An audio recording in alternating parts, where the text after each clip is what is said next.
Hello, family. Let's get right to it. You've been lied to again. Some so-called pro-black voices, I like to call them pro-black imposters, told you that Trump's anti-DEI war wasn't really aimed at us, that it wasn't about us, because DEI only helped white women. Therefore, Trump's anti-DEI policies don't hurt black people. They were dead wrong. No, actually, they were lying to you, intentionally. They were trying to excuse Trump's anti-blackness since they told you to vote for Trump or vote for the couch. And now black women are paying the price for that disinformation. So let's start with the numbers. As of May 2025, black women's unemployment rate jumped to 5.8%. That's higher than black men, and white women. Meanwhile, Trump's anti-DEI purge led to a 33% drop in black women working in the federal government, the one sector where our community has real upward mobility. Now, regarding white women, their unemployment rate remained the same. It stayed flat. So yes, they benefited most from DEI, but they aren't the ones being targeted. Trump is using anti-DEI rhetoric as cover to dismantle black careers, especially black women's careers. And here's what the pro-black imposters won't tell you. When you attack black women economically, you're destabilizing entire black families. Why? Because so many black households are led by black women. We need to change that. But that's the case for now, because they are the primary breadwinners, caregivers, and anchors of a lot of black homes. So when Trump's policies fire them and strip them of health insurance and cut off their income, that hurts black kids, that hurts black elders, that hurts the entire black community. The very same people who told you Trump wasn't a threat are now silent, while the sisters are losing everything. These imposters, these pro-black imposters, pushed the lie that DEI was just a hustle for white women. But Trump's policies don't target white women. They target blacks, especially black women. I'm Reverend and Civil Rights Attorney Augustus Corbett. Wake up and stay woke. They underestimate our ability to start over. That's what the problem is. They don't know that we will pick up where we left off and we will start over. What did Aaliyah say? If at first you don't succeed, dust yourself off and try again. Nobody knows how to do that better than black Americans. Nobody knows how to start from nothing when you had something. We do. We know how to do that. We've been kicked down so many times before. First they gave us 40 acres and a mule. Took it back. Had to start over. Then we built up our own Rosewood, Tulsa, burnt that down. Got to start over. There's so many times that we have had to start over that we know how to do it. That's one thing we know how to do. And they underestimate our ability to start over. They think that taking all these black women out of these jobs, there's 350,000 black women, of which I am one. They think I ain't going to start over. I'm just going to start over. They underestimate our ability to do it again. And this time we'll do it better because we have the knowledge and the experience that we didn't have last time. That's why we don't get bitter. We just get better. And they always think that we're going to react in the way that they would. Do you see how they out there in DC and ain't nobody doing nothing? They think that we going to react in the way that they would if this was happening to them. But we never do. Because every single time they knock us down, we get up better. And they keep underestimating that. Oh, well, Y'all want to know what's hilarious? Here in America, we was taught that white tea people were the only people who enslaved us, right? Enslaved our people. And because we lived here, all we saw was them. Think about it. That's all we saw. And it happens still. You know, we see some racism to this day, right? Think about it. Hold on. Let me cook. I don't know which way I want to go with this. I don't know if I should go to the right, go to the left, or all four corners of the earth. The conclusion is, from all four corners of the earth, we was only stuck on one group of people here in America, and that was the white T-man. But they were the last to come. And they was the first to let it go. Make it make sense. You was the last to enslave the American people, black American people, but the first to stop the slavery. So anyway, while we sitting here looking only at them, our mind is only focused on them, we didn't know that we got Africans, we got all these other people from all four corners of the earth trying to get at us too. Our only focus was pointed one direction, and that was the direction of the white T-man. And it was the Africans. It was the people that's black in London. It was the people that is black all over this motherfucking globe that hate black Americans. All y'all gotta do is search it on a TikTok app. Amen, amen, amen. The real enemy is the people that you live next door to. The real enemy is the people that you allow into your country, put their foot on your table, feed them, teach them, and they turn around and they stab you in the back. The real enemy, it ain't even them. It's your own people, or the people that you think is your people. Because just because we all got the same skin tone, baby, that don't mean we all family. You know how in your own family you say just blood don't make us related, and skin don't either. Y'all better wake up. All we got is us in this country. I was about to go to sleep, but it was sitting on me to make this video about like the whole Sulan Black American, representation. Because everybody, like a lot of places and, cultures do try to discredit the culture that Black American people really have created. Even America, right? Black American people really have been discredited so much when we literally are the foundation of America. What is America without Black people? Nothing. Bland. And, with like, and something I've realized too is like the Black energy that we possess is so unapologetic, is so free, and is so just creative and, very passionate. Like I've gone to other countries, Brazil and Jamaica and London, right? And I see the difference of Black people there and how, their culture, their religion, their belief systems and traditions have made them who they are. And thinking about Black American people, like our traditions aren't super far back. And I think that's where our freedom lies in a way, is like we create our tradition. I mean, I know I'm not hoodoo. I'm Gullah Geechee. I haven't really learned much about it. I feel like my family's so religious now, I don't know, but I have to learn. But it's really just that remembrance, of course. Everything is remembrance. But beyond that, back to my point is, our Blackness is just so unapologetic. And it's so free, and we're so passionate about it. Like, just even how we wear our natural hair and how, we show our skin and how we express ourselves. Like, when you go to other countries that have Black, people, Black colored skin people, you see the difference. I always see the difference. I know when I see a Black American person, and I know when I don't. I know when I see my kind, because it's different. We just possess a different kind of quality in us. And I agree with people. Like, yeah, people love to use and be a part of the culture without really being in it, and not being born in it, period, but not really appreciating it and giving us our flowers for the America that exists, because we are everything.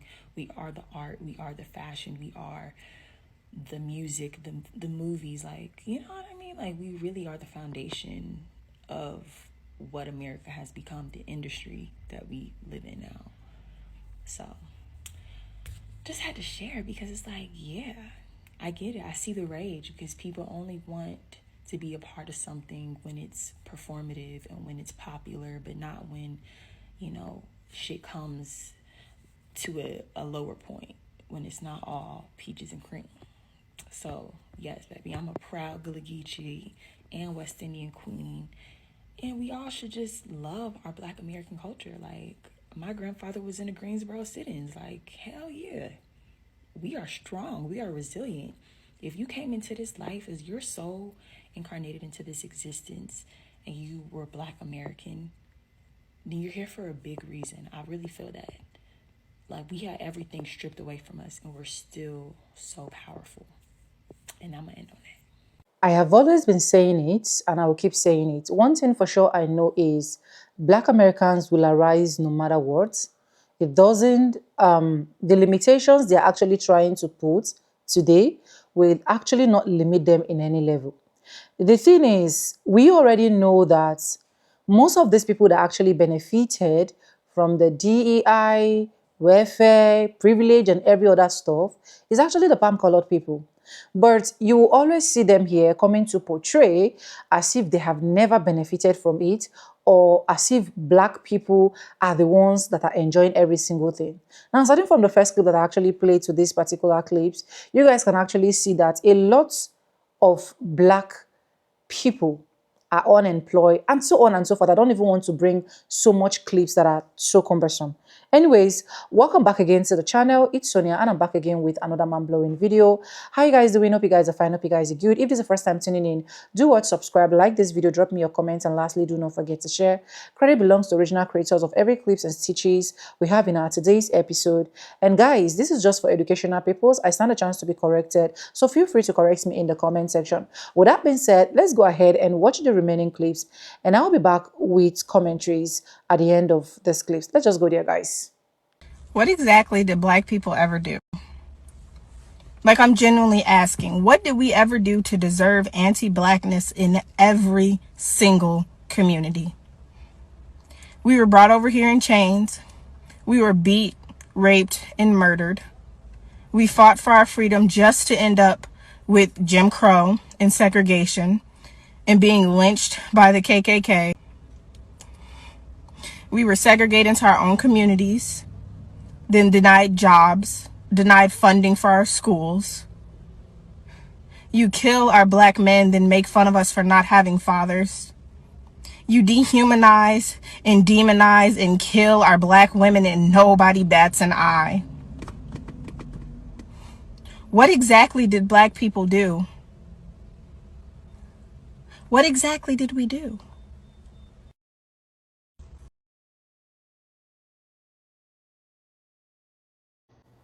So I'm gonna need y'all to stop calling yourself African Americans, man. We are not African Americans. We're the only group of people, because we have lost our identity. We gravitate to anything that sounds good, because we want to feel connected, because we have been disconnected. We want to feel so wanted and special, because we have lost our identity as a people. So whatever they classify us as, if it sounds good, we gravitate to that, because we want to be connected, because we have lost our true self and who we really are as a people. You know what I'm saying? African American. We not Africans. We Americans. You know what I'm saying? And shout out to, my African brothers out, but we share the same skin tone, but we are not Africans. There's Blacks people in Scotland. There are Black people in Canada. There are Black people all over the place. You know what I'm saying?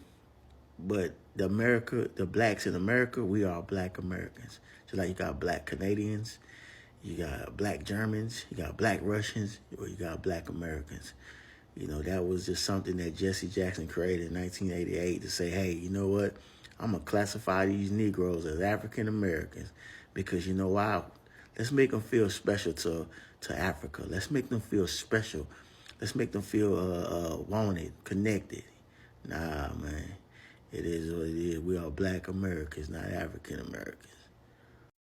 My thing is, we've been hearing from Africans and Caribbeans our whole lives saying that we have no culture. Now, since we're claiming and educating you on a culture that essentially runs the world, I don't know what the rest is what you said, but basically it's a problem that we're finally starting to speak out. I sat down all last year because I have been seeing them saying stuff on the internet since the internet, but I was starting to see it a lot, like really kick up in like 2022. And then I got on TikTok heavy last year, and the things I saw every time they loaded up a podcast, every time the Caribbean and the ones that are British now, first gen, whenever they loaded up a podcast or got in front of a mic, the topic of discussion was always Black Americans. It doesn't matter. You could have been talking about the sky is blue. Some way, somehow, it would have went back to Black Americans have no culture. Black Americans don't know where they come from. There's so many, I've been compiling videos because now in 2025 that we're finally starting to speak out, they are lying, scapegoating, gaslighting, scamming, all of the shit that they be doing, trying to act like this has not been a thing. We just never said anything. We never said anything. We never stood up for ourselves. So I think that's why they're crashing out. And as one of my mutuals would say, Kanata way, he said they're devastated. That took me out. That was hilarious. They're devastated because we're finally saying something. We never used to say anything. They've been talking big money, cash money shit about us since they got here, really. And even on their homeland, a lot of them, we're lazy, we're this, we're that, all sorts of shit. And now that we're like, wait a minute, y'all want to go stereotype for stereotype? We could do that too. Just because we ain't over there and some of y'all migrated here, some of us do travel over there, and we have the internet, baby doll, baby love. But nobody even wants to do that. We never come out just talking about them unprovoked. And honestly, it's hurtful to see people that you always rooted for and you never really saw yourself apart from or separate from literally say, you're not me. They've been drawing a line in the sand. I've experienced that since elementary school, so that doesn't really shock me. But just to hear the nasty stereotypes, they literally have the white supremacist talking points when they talk about us, calling us slaves and cotton pickers and saying that our culture is unaliving each other and single mothers and welfare and EBT, when it's yo, we can see y'all. We know what y'all lives are like. Come on, bro. We know what's going on the continent, bro. You come to other countries and compare yourself to the 10%, the bottom, the low tier. Let's go apples for apples. And we shouldn't even be comparing. They're the ones competing and comparing with us. But when we say something back as an issue, it's projection. They deflect and they gaslight. And we're not going for it anymore. You want to talk shit, bitch? Welcome to the show. Spread love, it's the Brooklyn way. Anyways, welcome back, guys. That is all the clips that I have for you guys. And you guys can actually see from beginning to the end why I will still keep saying it and I will be shouting it and I'll make my voice heard that Black Americans will rise no matter what, no matter the limitation. In fact, why I really know that Black Americans will rise is because they've gone through the Jim Crow law, they've gone through segregation, they've gone through discrimination, they've gone through slavery, they've gone through a lot of atrocities. Is it RAPE that we are going to be talking about, or which other one do they actually want us to talk about? So as far as I'm concerned, most of the things that is actually happening now is as small as what Black Americans have passed. You guys have actually passed that particular level, right?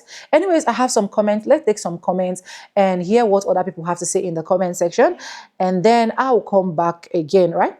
So this Ragan said, drove up Black men unemployed now. Trump is driving up Black women unemployment. They don't want educated Black men or women in professional jobs. Exactly. And I agree with this particular person because why would I even want educated people in the job? They already know that you looking like me, you are a very big threat to them. It's as simple as that. If you have my skin, you have that melanin popping blood running in you, you know that you are a very big threat. So one of the things they are scared of is putting out people that look like me up there so that the people will not overtake or overshadow them. You know who we are, right? Anyways, on that comment here said, hatred for Kamala Harrison due to her challenging him. That's your business. I really don't know what this particular person is talking about. And that person said, agreed, so many professional women are working for federal government, lost jobs. I also saw a video where a particular women were actually saying that they have actually applied for over 3,000 jobs, guys. 3,000 jobs. And out of those 3,000 jobs, the people that actually called her to even interview her are not even up to 20, but still she do not have. A lot of Black women are already coming out to be like, they are losing their job, they are losing a lot of things when it comes to their professional works and so on and so forth. But Fingers crossed, Black Americans will rise again. Another person here said, Trump always twists and gaslights to his minority MAGA supporters. A lot of MAGA supporters are already finding out, as far as I'm concerned, because even all the gaslighting that he has been giving them, I don't think those gaslighting has recently been working for them. So this particular comment, I love it so much, right? But they are also going to find out more, right? Another person said, no, nope, he knew what job that black he knew what job that black women worked. Exactly. A lot of them have been able to prove it that black women are strong, black women work in fields, black women can literally do anything. So I'm not surprised. Like, another person said, educated girls/women is linked to economic community outcome. Exactly. Another person said that is why he did it. Exactly. That is just the fact. That is why he did what he actually did. That person said Democrat Party, Black Alliance, and medias need to call DT and his policy. They are racist. The truth is, even if they call anybody in order, like the first thing I always ask myself is it that this particular orange man do not have people that actually advise him for him to like get some advice before taking any decision, because it's looking more like you can just wake up one morning and take any decision and nobody can do anything about it. And that person said, I knew it would affect us. And that person said, inform us. Or another person said, always watch you on YouTube, always informate. Oh, thank you. And that person says, sister will survive. Exactly. Another person here said, stealing education possibility. It's true. That person said, so what do we do now? That is just the biggest question, because that was one thing that was actually on my mind. The question is, what do we do now? Like now, as it is now, what is the solution? What do you guys think that should be done? Because we cannot just fold our arms and just let everything just slide, just let all the gaslighting and everything to just be kicking off. Definitely, we need a solution of what we need to do. And that thing that we need to do should be now, right? That person said, what can we do now? I am asking because we haven't to do something. We have to do something. Okay, I'm asking because we have to do something, because so many of us are truly struggling. Our black leaders, those who have connections to those who have wealth and we need them to help us. The truth is, they are not going to help you. Those ones who have connection, those ones who have wealth, I don't believe that they are going to help. The only thing I think we should do right now is just keep making your voices heard. That's what I always keep saying. Let the black man voice not die up. Because one thing I know is black Americans will rise again no matter what, no matter the limitation, no matter the circumstances. I'm just so convinced in my spirit. And one thing I'm convinced about, I don't doubt, right? So let me take the last comment. And that person said, we are fine. We are cooperating and we cater for our communities. We don't allow DEI, Trump, or any other control our ability. Unemployment may be down, but business and entrepreneurship will skyrocket. Exactly. Please, that is another thing I actually wanted to say. I wanted to say that if you're a black American person right now, it is important that you involve yourself in other activities and don't just rely on just these professional or white collar jobs, because with the way a lot of things is happening right now, it is more targeted to people that look like me as far as I'm concerned, because on every single basics that these people are trying to make you see that the fact that you did not actually vote for them, put them there, you are going to get what you want to get in return. But we just pray for God for everything to actually subside. And I'm sending you guys love, hope, and peace.